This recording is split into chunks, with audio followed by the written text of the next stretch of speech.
Bipolar Coach Trip by Tim Frank.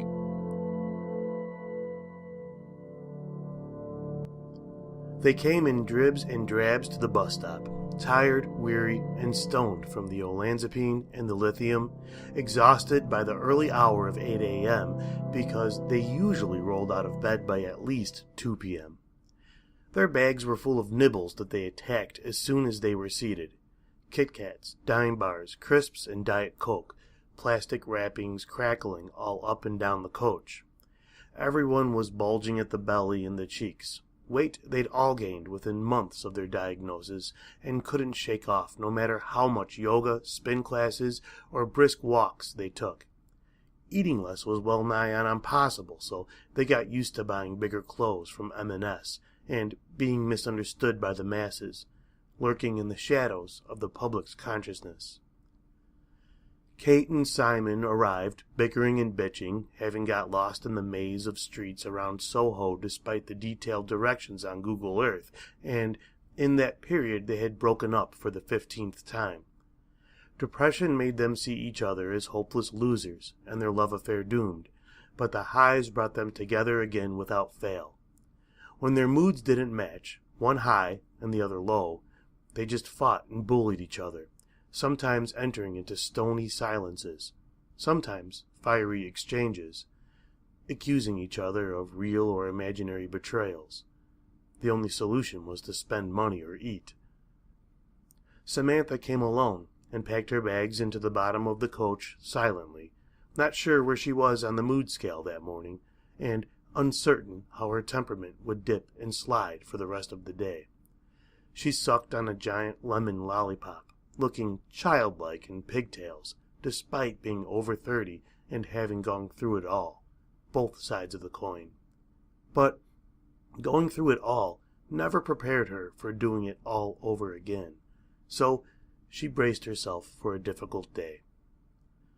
Martin played the stock market on his iPhone and was constantly chattering to himself as the next deal was dispatched. He didn't say a word to anyone, but yipped and yupped to himself, eyes fixed on the phone and generally being antisocial as the highs and lows of the stock market sent shivers down his spine. He popped a benzodiazepine to chill himself out and took in the view of the gathering coach trippers, seeing nothing but shadows under their eyes and a slight sense of blooming hypermania. Chez was a Muslim, but thought he was Christ that day, and the coach trip a good opportunity to proselytize. He was thin and not on any prescribed drugs. He was there to help a group of people who clearly needed it. They were lost, and he knew the way, and he was going to tell them, eventually, because at that moment the light was filling his chest, and his mind was churning like a tumble-dryer on magic mushrooms. He needed a moment to compose himself, so he sat alone at the front, trying to avoid eye contact with the newcomers shuffling on board, squeezing their waists down the aisle and picking their special spots that suited their assorted moods at the specific time of morning, taking into account the angles of the light, the proximity to the street, and how alienated they felt by their other fellow sufferers. David was the guide, and he had bipolar too, though it was pretty much under control since the late 90s, and he'd only been sectioned twice in the 80s when he was a teen. He was on lithium, epilim, lorazepam, olanzapine, and risperidone, and because of that he was fine, sensible and a terrible bore, always speaking in a deep monotone voice, sending the intense drowsy like a powerful sedative without the perilous addictive side effects. They were heading for the Somme to see the trenches, and nobody really knew why this was appropriate for a group with bipolar, but everyone seemed willing to buy into the theory that something therapeutic would come of it, as if some mythological boon would be bestowed upon them if they faced down the grim realities of World War I. David droned on about the air conditioning and what to do in case of panic attacks, seizures, and nausea. "Feeling it right now," someone murmured. He explained, with a slight drawl, the procedures for the fire exit, the toilet, and the vomit bags. He described the general plan for the day and called on one and all to be understanding and to try and not judge each other because everyone had their story and the reasons for being who they were. He reminded everyone to take their pills when needed and encouraged the group to relax because it would be a long journey, his usual rap for every trip he took, even boring himself now. By the time they'd reached the boat, Kate had moved away from Simon and seated herself beside Chez. She munched from a box of Cheerios and wiped her nose with her free hand, having noticed something irresistible and glorious about Chez, yet she didn't dare disturb him as he was making a list of names from the group who he felt could be possible followers in the name of Christ. Him. He sensed Kate peeking at his list, and he scrunched it into his pocket and began to stare at the rows of cars lining up to board the ferry. Kate kept her silence, except for the crunching of her cereal and her sniffling sinuses, trying her best not to fall for Chez. Simon peered over at Kate and Chez. She'd had affairs before, mainly in secure hospitals with delusional inpatients. She was easily influenced by the God-fearing, the demagogues and the truth-seekers that had lithium injected in their asses once a month. Vengefully, he eyed Samantha up and down, finding her ankles to be thin, sharp, and attractive, and he thought, she'll do. "Hey," he said, in a sonorous baritone that he used whenever he was coming on to someone. Samantha was chewing on her lollipop stick, the lolly long gone, and she gave a wide smile and shifted over to another seat, allowing Simon to move in next to her.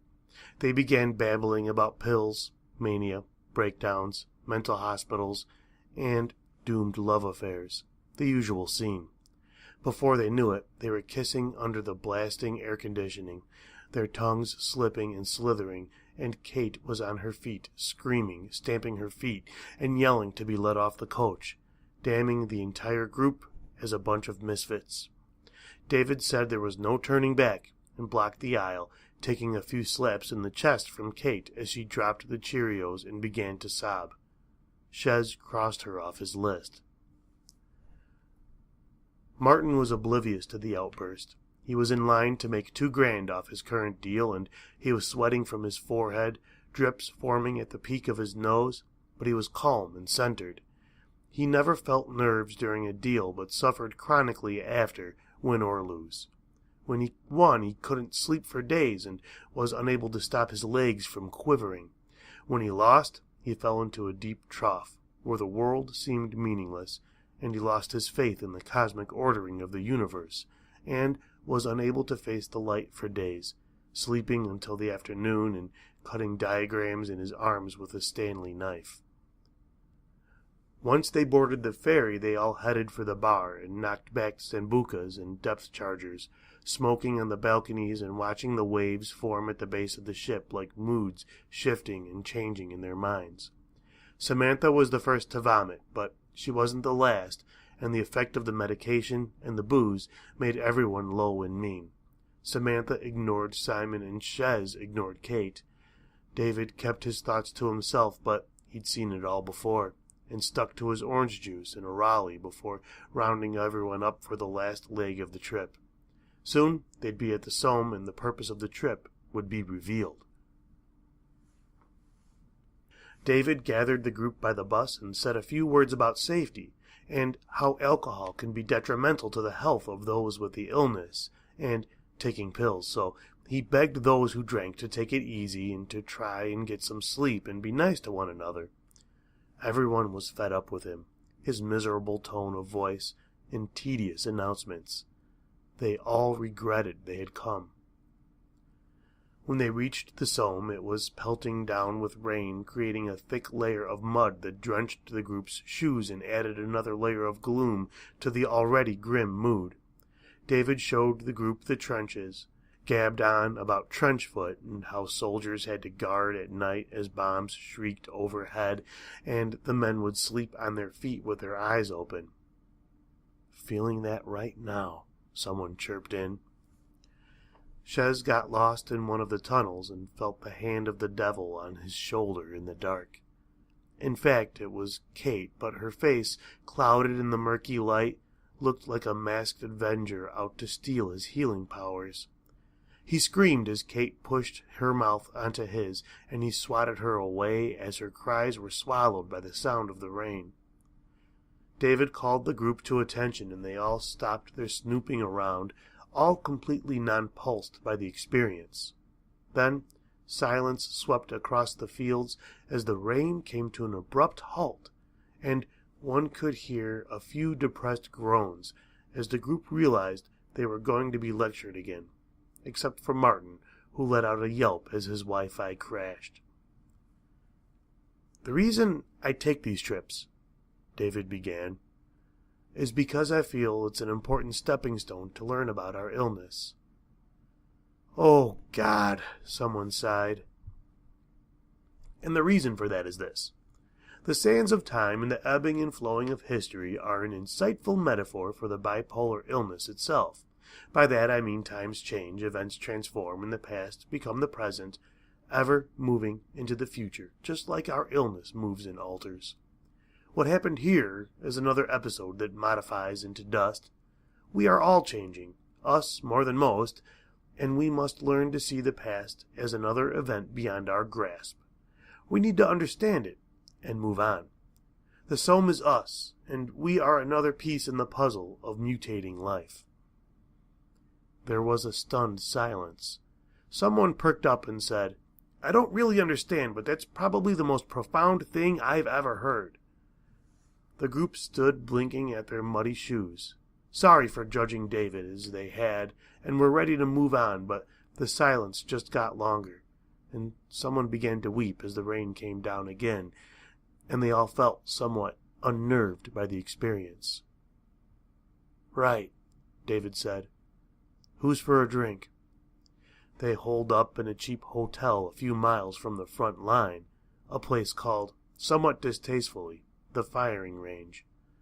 They all bought bottles of Bacardi and vodka from the bar, and the barman did them a deal on strong cigarettes and mixers.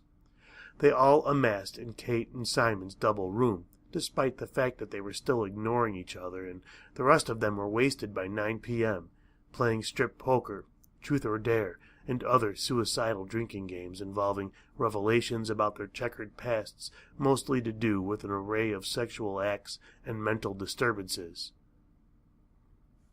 Samantha was a dark horse. They went around the room asking a question about what particular debauched act someone had committed, and if they'd done it, they had to drink a shot. Once the group had nearly run out of questions, and Samantha had drunk each time they asked her if there was something she hadn't done, and she said, "I don't understand the question," then leaned to one side in a stupor, trying to stop her eyes from spinning to the back of her head. Martin was still fixed on his iPhone as it wavered drunkenly in his hand, still without any reception and not knowing whether his last deal was a success, and thus unsure how he should be feeling, high or low, stressed or anxious, or bleak or miserable, and so he played along with the drinking games in a state of limbo. David had drunk his 2 Czech beers and was knocked out stone cold. He rested his head on Samantha's lap and snored like a chimpanzee, puckering his lips every few minutes and giving the odd hiccup. Chez was still on fire, convinced he was the one, and that this bunch of degenerates, now of all times, needed his healing hands and his wide-eyed innocence. But he'd crossed most of the group off his list of followers and decided this time the second coming would fly solo and change the world single-handedly. The alcohol was really messing with his brain, though, and some doubt was edging into his mind. Could he really be as mad as this rabble? Kate banged a plastic fork against a near-empty bottle of gin and got everyone's attention, although most of the group were horizontal, drooling and holding back the vomit collecting in their bellies. Kate banged a plastic fork against a near-empty bottle of gin and got everyone's attention, although most of the group were horizontal, drooling and holding back the vomit collecting in their bellies.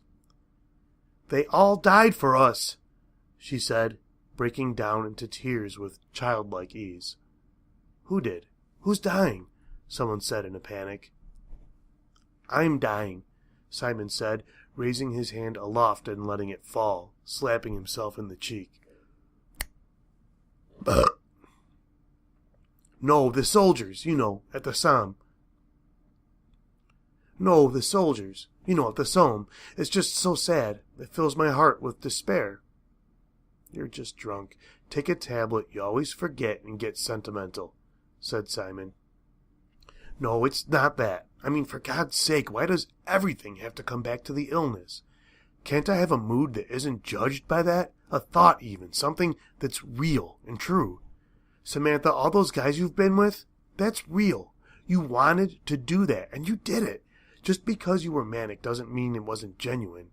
And Shez, the amount of times you've been in and out of the hospital for taking paracetamol and lorazepam and threatening to jump off low-rise buildings and crowded areas, that's real. And Simon, even though you're an asshole and I don't want to speak to you, you're still my closest friend, and I can see that now. Martin, you're antisocial and bad-tempered, and you ignore everything, including your kids, but given half a chance, there's a real man underneath the veneer. And David, if you can hear me, the tedious monotone voice with a beautiful spirit hidden somewhere deep inside, well, it's just perfect. Like I said, the soldiers died for us so we can, live. I love you, Kate, Simon muttered, his body collapsing under him. I'm Christ, Shez piped up. We know you are, everyone said, and with that, the lights seemed to transform into a vital glow, everyone gradually sobering up, and as one, they all headed for a sublime, never-to-be-forgotten, soaring high.